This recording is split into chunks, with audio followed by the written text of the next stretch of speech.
ঢাকা কেন্দ্রীয় কারাগার, এটাকে বলা হয় ফাঁসির মঞ্চ।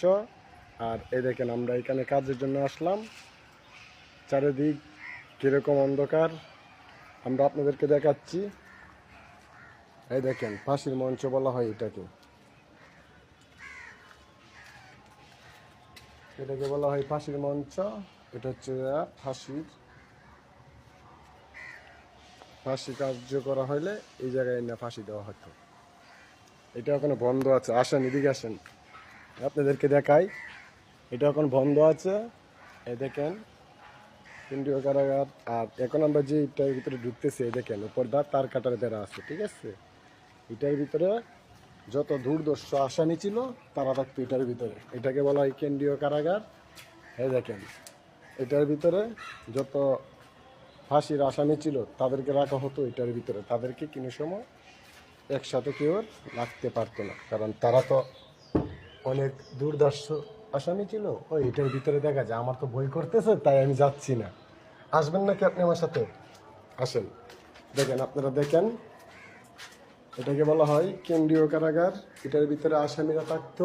এই আসামিরার জন্য অনেক আরো কিছু দেখাচ্ছি আপনাদেরকে, আসেন আসেন আমাদের সাথে।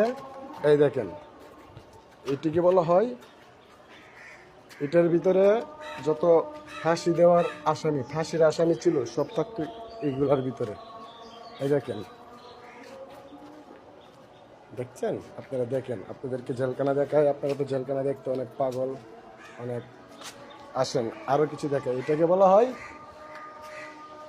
ঢাকা কেন্দ্রীয় কারাগার। আপনারা আরো আছে, সবে তো শুরু।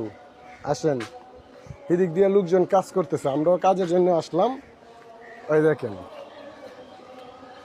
এদিক দিয়া যাবো আমরা হেঁটে, আর এটাকে বলা হয় ফাঁসির মঞ্চ।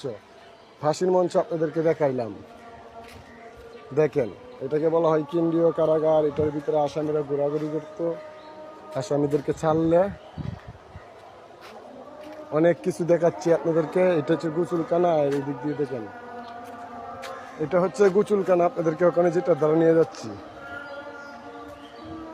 এটাকে বলা হয় গোসলখানা।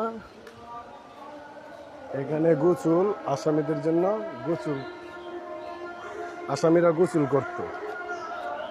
এইগুলা ভেঙে টেঙে ওখানে কি আর আগের মতো আছে? আপনাদেরকে দেখে বিনোদন দেওয়া যাবে এরকম কোনো কিছু আমার কাছে মনে হয় না। এটা অনেক বড় জেলখানা, ঠিক আছে। আপনাদেরকে আমরা খালি কিছু জিনিস দেখাইলাম।